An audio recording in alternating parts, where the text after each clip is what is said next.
So guys, विशाल मेगामार्ट के last video में हमने कंपनी के क्वार्टर 2 के रिजल्ट्स डिस्कस किए थे। आज देखेंगे यहां पर मार्केट एक्सपर्ट्स का क्या ओपिनियन है, साथ में म्यूचुअल फंड होल्डिंग और कंपनी की ओवरऑल वैल्यूएशन को। I am NISM certified, subscribe जरूर कर देना। शुरुआत करते हैं कुछ अपडेट से और कंपनी की वैल्यूएशन से। तो सबसे पहले हमारे पास कंपनी की वैल्यूएशन ही है, जहां पर आपको इसका मार्केट कैप 62,000 करोड़ का देखने को मिलता है, जो कि एक हेल्दी मार्केट कैप है। और पीई दिखता है 84 का, यानी कंपनी का पीई हाई है। हायर पीई मतलब कि ईपीएस लो, यानी कंपनी का रेवेन्यू ग्रोथ स्ट्रांग नहीं है। यानी क्वार्टर ऑन क्वार्टर बेसिस पर कंपनी के रेवेन्यू ग्रोथ पर वो तेजी देखने को नहीं मिल रही, या वो ग्रोथ देखने को नहीं मिल रहा। पीई 84 का है और कंपनी का ईपीएस इस समय 1.58 का है। अगर हम हिस्टोरिकल ट्रेंड देखें तो अभी कंपनी हिस्टोरिकल ट्रेंड पे इसका पी 83 का था, बट इस समय इसका पी जो है 1.58 का है। तो हाई पी और लो ईपीएस, 1.58 इसका ईपीएस है, ठीक है, इसको नोट कर लेना यहां पर। हाई पी और लो ईपीएस और कंपनी का ग्रोथ अगर आप देखोगे तो कंपनी का ग्रोथ क्वार्टरली बेसिस पर कैसा है ये देखना जरूरी है अभी, ठीक है। फिर ईयर ऑन ईयर बेसिस का ग्रोथ कंपनी का देखेंगे। सो आपको यहां पर नजर आता है कंपनी एक बड़ा बेंचमार्क लेकर के आई दिसंबर 2024 में। फिर कंपनी के रिवेन्यू पर ड्रॉप आया, वापस से एक नया बेंचमार्क आया, फिर वापस से कंपनी के रिवेन्यू में ड्रॉप आया। आपको यहां पर नजर आ रहा है कि एवरेज हाई रिवेन्यू जो है कंपनी का वो 3100 करोड़ के आसपास देखने को मिलता है, और लोएस्ट कंपनी का एवरेज देखने को मिलता है 2500 करोड़। ये है कंपनी का एवरेज, यानी कि ओवरऑल कंपनी के रिजल्ट्स यहां पर क्वार्टर ऑन क्वार्टर बेसिस पर अगर आप देख रहे हो तो आपको नजर आता है कंपनी का रिवेन्यू एक हेल्दी ग्रोथ पर नहीं है। और अगर रिवेन्यू हेल्दी ग्रोथ पर नहीं रहता तो स्टॉक शॉर्ट टर्म के अंदर ना बहुत ज्यादा अप्स एंड डाउन्स दिखाता है, वॉलेटिलिटी ज्यादा रहती है। मतलब एक पर्टिकुलर टारगेट तक चला जाएगा, उसके बाद में वापस से डिप करता करता करता करता गिरावट बड़ी आती है, और यही कुछ इसके चार्ट पर भी दिख रहा है। अब एक बार इसका ईयर ऑन ईयर बेसिस का ग्रोथ देखो कंपनी का, ठीक है। तो अगर ईयर ऑन ईयर बेसिस पर कंपनी का ग्रोथ देखें तो 19%, 23%, फिर कंपनी का ड्रॉप आया 20%, फिर वापस से 22%। तो यहां पर भी ईयर ऑन ईयर बेसिस पर कंपनी उस ग्रोथ को वापस से कंटिन्यू नहीं कर पा रही है, क्योंकि क्वार्टर ऑन क्वार्टर बेसिस पर ही वो ग्रोथ कंपनी का नहीं है। तो हमें जरूरत है कि कंपनी अपने लोएस्ट एवरेज को बढ़ाए। अगर कंपनी का लोएस्ट एवरेज जहां से 200 से 150 करोड़ भी इंप्रूव होता है तो उस कंडीशन पर कंपनी की ओवरऑल हेल्थ रिवेन्यू के अंदर इंक्रीज होगी, और जितनी हेल्थ कंपनी की इंक्रीज होती है रिवेन्यू में, उतना हाई ईपीएस जाता है और उतना लो पीई रहेगा। यानी कि तेजी आने के चांसेस उतने ज्यादा बढ़ते हैं, रादर देन कि आपको इस तरह का फॉल देखने को मिले कि स्टॉक पूरी तरह से वापस डंप हो रहा हो, ठीक है। ऑल्दो ये गिरावट इतनी बड़ी अभी नहीं आई है, लगभग 152 रुपए से इस समय 132 के आसपास स्टॉक बना हुआ है। तो यह है कंपनी की कंडीशन इस समय। एक बार इसका होल्डिंग पैटर्न भी देख लेते हैं। 54.11% आपके पास प्रमोटर है, और एफआईज अच्छे खासे हैं। 15.40 आपके पास एफआईज, और डीआईएस के पास भी 25.42% की होल्डिंग है। पब्लिक काफी कम है, जो कि इस कंपनी को और हेल्दी बना देती है होल्डिंग पैटर्न के अकॉर्डिंग। बस कंपनी को जरूरत है कि क्वार्टर ऑन क्वार्टर बेसिस पर ना कंपनी का रेवेन्यू ग्रोथ जो लोएस्ट है वो 100 से 150 करोड़ एटलीस्ट बढ़े यहां पर, ताकि चार्ट पर वो पॉजिटिविटी देखने को मिले, क्योंकि ईपीएस अभी काफी कम है और पीई काफी ज्यादा हाई है।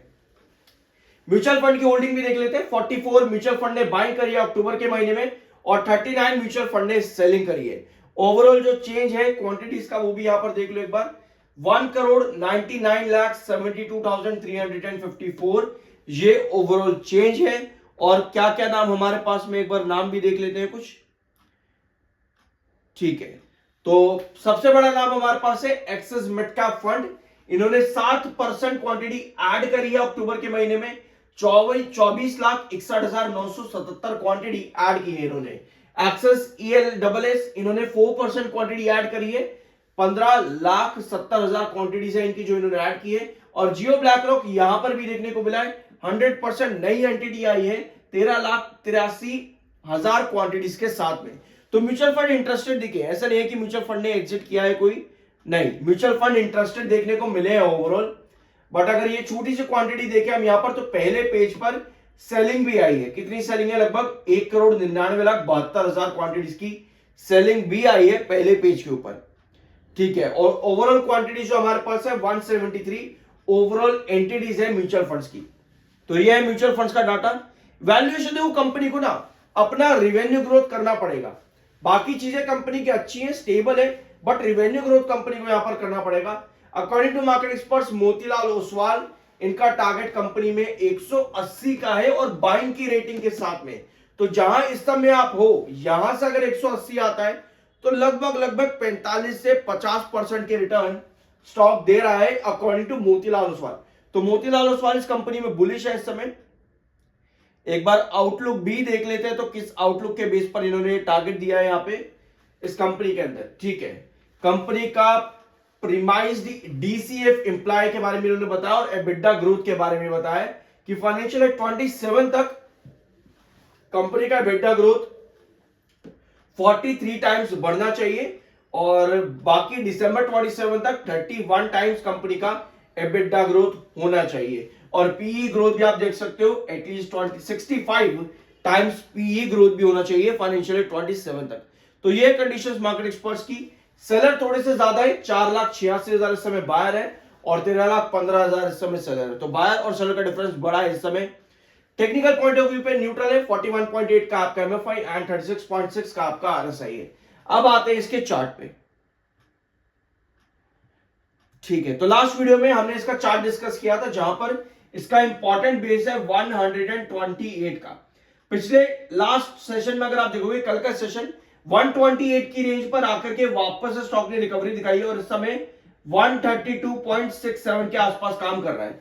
हमें अगर यहां ब्रेकआउट चाहिए, आप चाहते हो 128 पे कल के सेशन आया, यहां से रिकवरी मिली, अगर आप चाहते हो कि ये ब्रेकआउट दे तो उस कंडीशन पर 138 ये लेवल आपको क्रॉस करना पड़ेगा। और उसके लिए आपको क्या चाहिए होगा, इस लेवल को क्रॉस करने के लिए आपके पास रेगुलर बेसिस पर इस तरह की कैंडल का बने रहना बहुत ज्यादा जरूरी है। अगर आपके पास इस तरह की पोजीशन आती है तो आप 128 के ऊपर स्ट्रॉन्ग बेस बना रहे हो और उस कंडीशन पे ही आप 138 को क्रॉस कर पाओगे। एंड देन 138 पर आते ही आपके पास स्टिल एक इस तरह की कैंडल बननी चाहिए। इसे सस्टेनेबल ग्रोथ कहते हैं। अगर ये आपकी पोजीशन आती है कैंडल की फॉर्मेशन पर, तभी आप वापस 138 पर आ पाओगे, क्योंकि यहां गिरावट होना मतलब कि यह है कि बड़ा फॉल आना। 128 के नीचे अगर टूटता है तो उस कंडीशन पर इसका जो नेक्स्ट बेस क्रिएट होगा 128 के बाद नेक्स्ट बेस इसका 118 का है। तो हमें चाहिए 128 पर जो इसने बेस बनाया लास्ट सेशन के अंदर यानी कि कल के सेशन में, उसको कंटिन्यू करें फर्दर सस्टेनेबल कैंडल के साथ में और 138 पर एक और सस्टेनेबल कैंडल फॉर्म हो ताकि ये फर्दर ब्रेकआउट्स आपके कैरी फॉरवर्ड हो सके। तो ये कंडीशन इस समय विशाल मेगा मार्ट की। बाय सेल की कोई रिकमेंडेशन नहीं है, वो आपका अपने ओपिनियन और मर्जी होनी चाहिए। और एक चीज और, जाने से पहले मैं आपको यह कहूंगा, बिकम एन इंटेलिजेंट इन्वेस्टर, समझदार इन्वेस्टर बनो, सही डिसीजन और सही टाइम पर इवैल्यूएशन करना सीखो मार्केट के अंदर। मिलता अगले वीडियो में।